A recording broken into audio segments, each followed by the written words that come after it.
we're going dito, harap-harap. Ito man ang iharap mo, ganyan.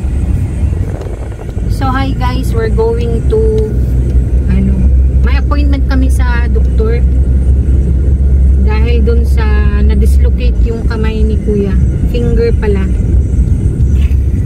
So nandito tayo ngayon sa City of Jensan.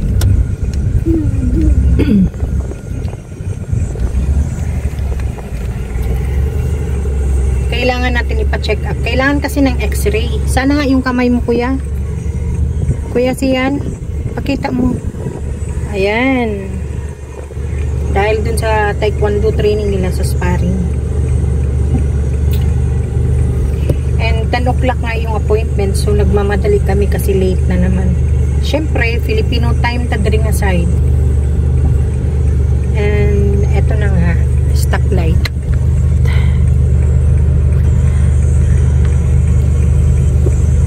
Dili siya traffic, guys.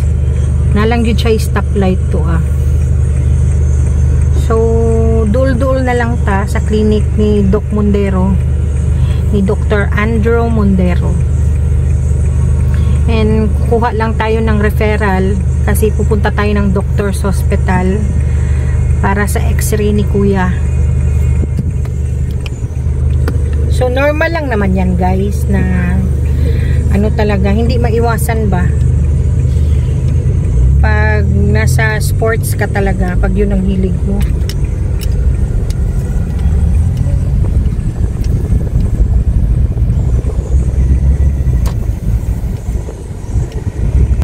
So guys, mao ni siya ang international school. Ayan siya ang international school, Joji Ilagan. Ang pinaka main yun anak, guys, is nasa Davao. Yes. And nahunong ta. Diha nag-school lang ako ang pinsan. Diyan sa international school. Mahal kayo na siya nga school, guys. Ay, Stockbridge. So, Stockbridge na pala siya. Kasi, Stockbridge International School. Joji Ilagan.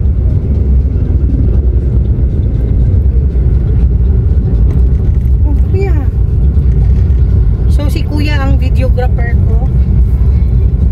Si kuya Sian. And eto, malapit na talaga tayo, guys. Siguro mga 3 minutes na lang. Kung hindi traffic, sana. Oops. Traffic talaga yan dito. Dito talaga na mabuti na lang na walang school, bakasyon na. Kaya hindi na talaga siya masyadong matraffic. Pero imagine mo, traffic pa din. May enforcer na nga. Nak, seatbelt mo. Hindi na yung seatbelt mo.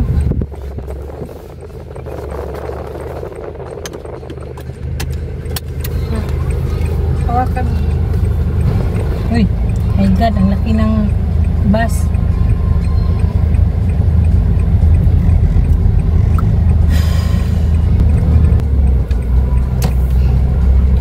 Tawag.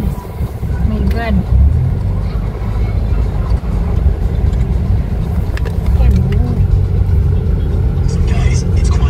Asan na yung Burger King, kuya? Ayan, yung Burger King. Welcome to Jensan, guys.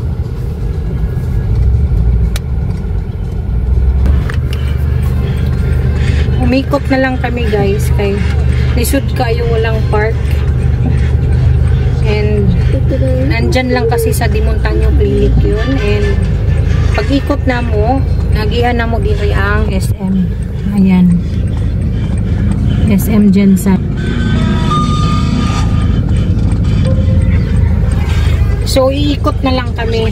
And ayun, red light pa. So, stop pa siya. Dili pa ta pwede mo go. Quiet, be. Siyempre, kasama ko yung mga kids sa likod. Hindi naman pwedeng iwan kasi wala namang kasama sa bahay. And si kuya talagang main character. Si kuya ang main character kay injured ang finger. Anak. Iharap sa'yo? Of course, iharap sa akin na. Anong klaseng harap man yan na? Ang videographer ko pa kay, hindi marunong kumuha ng magandang... Hindi si Kel na lang. Hindi man. Ikaw man ang nandyan. Oops. Sus, Diyos ko nung, nag-counterflow ka. So, dito na lang tayo sa likod. Lahat ng parking doon sa labas ng clinic ng mga doktor ay may kanya-kanya ng pangalan. So, hindi ka na pwedeng mag-park. So, wala tayong magawa. Oh, pati dito, mayroon na rin nakalagay. Bahala ka dyan, uy. Basta mag-park lang dito.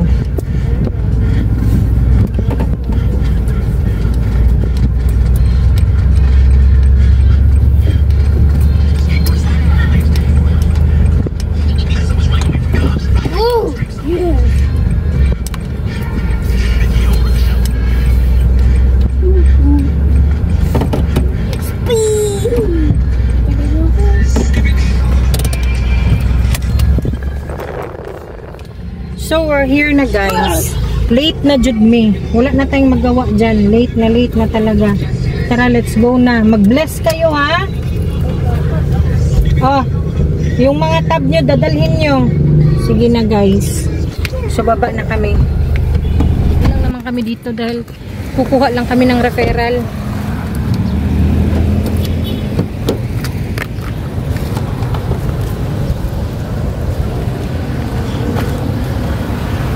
Tara. Follow mama. Reserve for doctor. Wala pa namang doktor. Tara na. Saan ba magdaan dito? Ay, nandito pa pala ang x-ray. Oh, may x-ray man pala dito sa likod.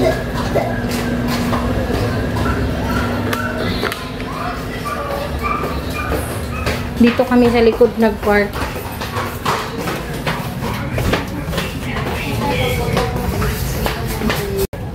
Asa man ang clinic ni doktor, oy?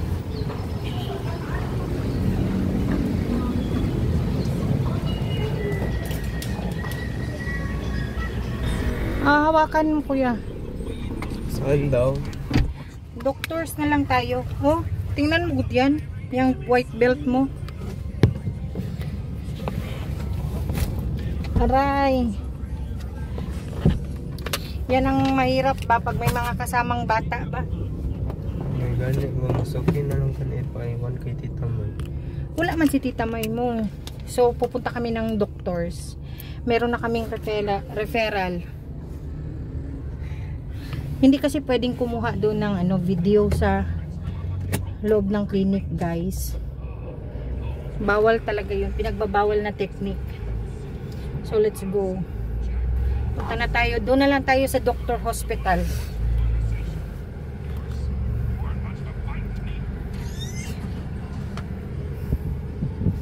Mga kuyog na ko nga mga kulit. Ang maliliit. Diyos ko, itong mahirap eh. Lisod kayo pagka na ganing wala kayong mabilinan sa mga bata.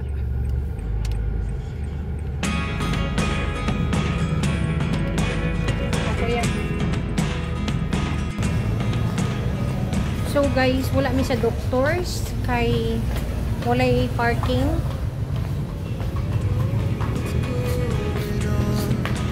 Oh, wait, kami nagdaan. So punta kami ng emergency hospital. Dahil wala silang thumb na x-ray. Kahit man lang sana sa kamay na lang. Pero wala talaga guys.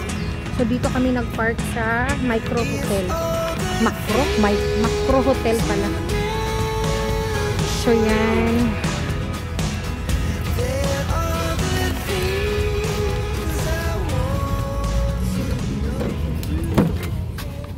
Ingat!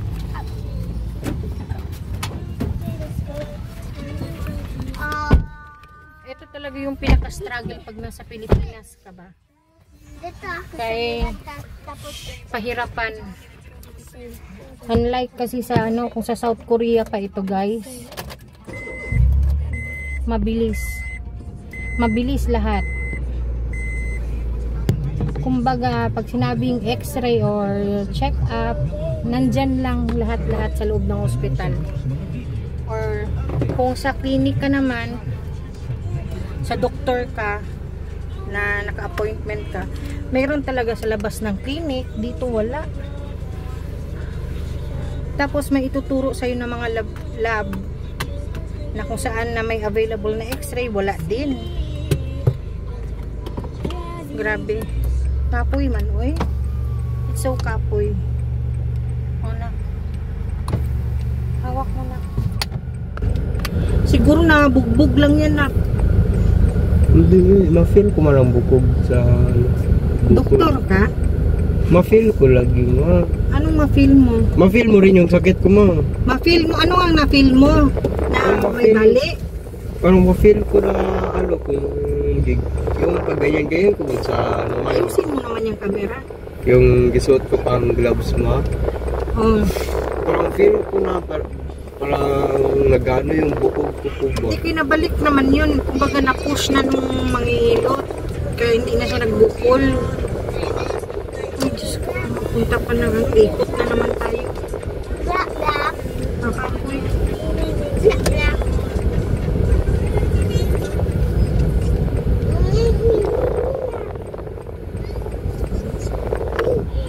Traffic pa masyado. Ayun yung St. Elizabeth.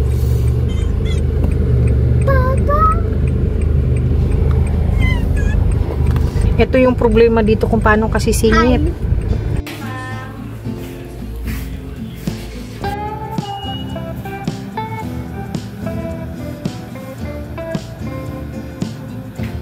Brown out guys. So today is Tuesday.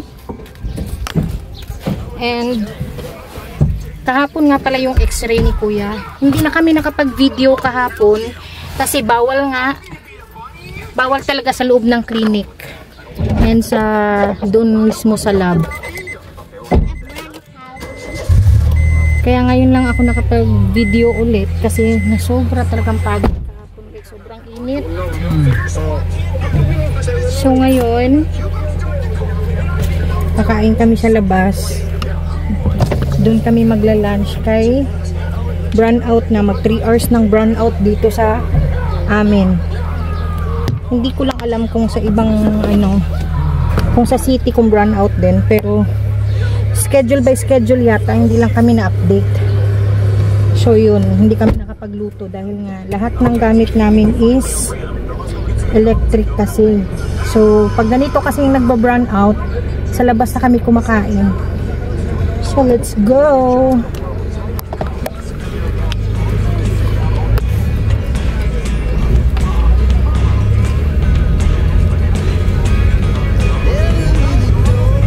Kunin na din natin yung result mo Kuya. Doon na lang tayo kakain sa banda sa may ospital. Yung gustong gusto nyo yung apretada. Doon na lang no? No? Grabe ang init.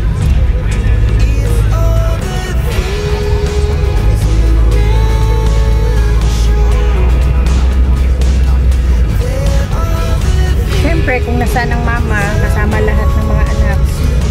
Say hi guys. Kagigising lang ng mga yan. Sobrang init sa bahay.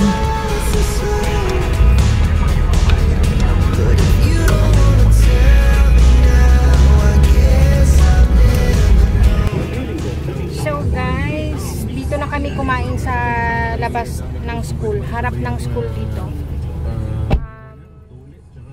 Department of Education. Pwede ba yun? Nandito din ka. So, hinahanap talaga namin is yung beef apretada ni Kuya.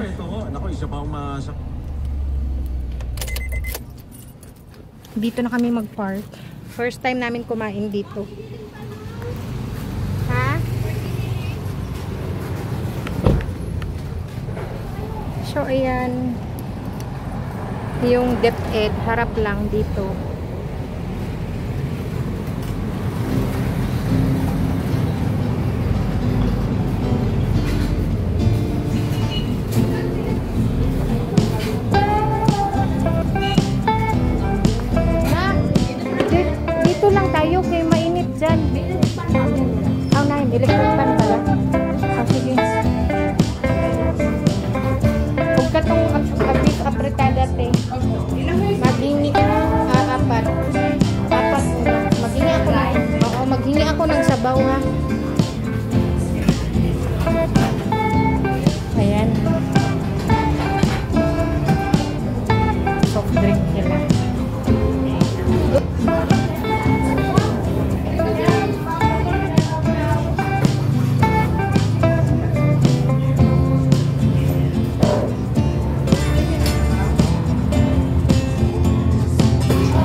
nananghalian pa.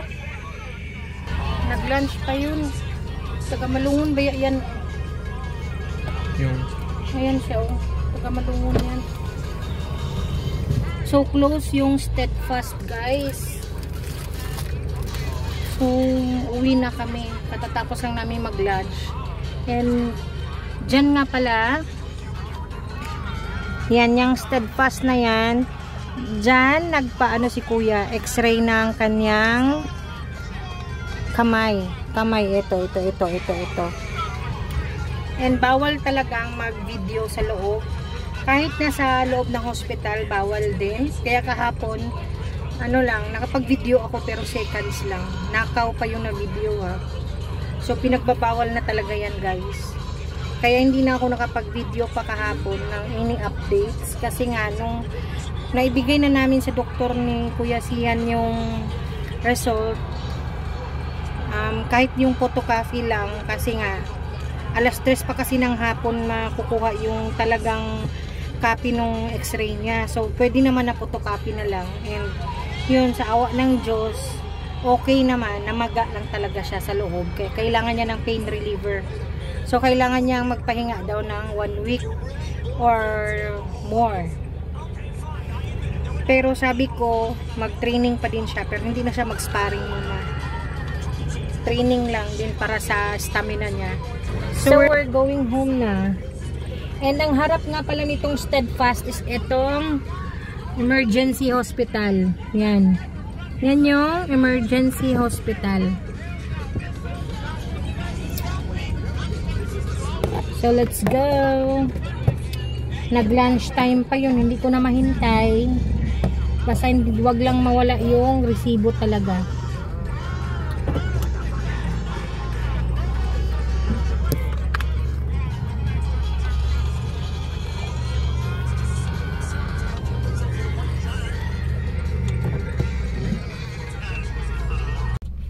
So, we're here na sa bahay. And oy, ayusin nyo! Nagmamadali sila kasi nga may kuryente na.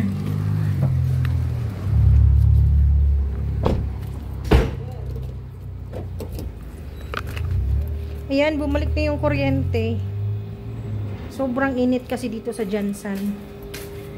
Yun, wala na ako kasabot sa kainit. My God. Wala na mo nakuha ang result sa ni Kuya.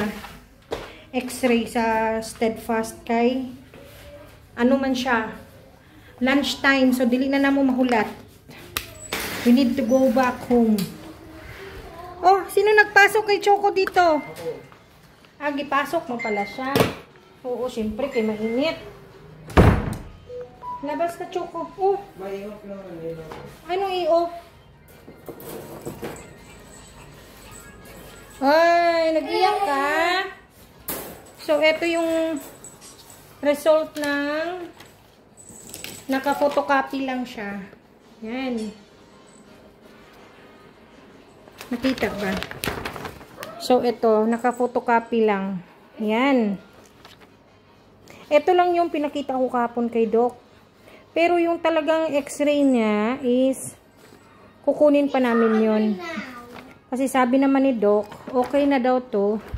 Pero yung original daw niyan, kunin ko pa din. For keeping lang daw. Okay. Wala lang. Sa record lang daw ni Sian. So, that's it. Bumalik na nga. Ang pangit talaga ng bahay pag walang ilaw, guys. So, lagyan natin ng ilaw. O, diba? Iba talaga yung nagagawa ng ilaw. So, iba talaga nagagawa ng ilaw, diba, Choco? Yan, iba talaga nakikita ng ilaw talaga pag sa bahay, no? Pag walang ilaw, naku, napaka-ordinary lang talaga. Yung lights lang talaga nagpapaganda. So, anyway, that's all for today. And magpapahinga na din kami. Then, mamaya maglilinis na rin ako ng bahay. Thank you for watching. Bye!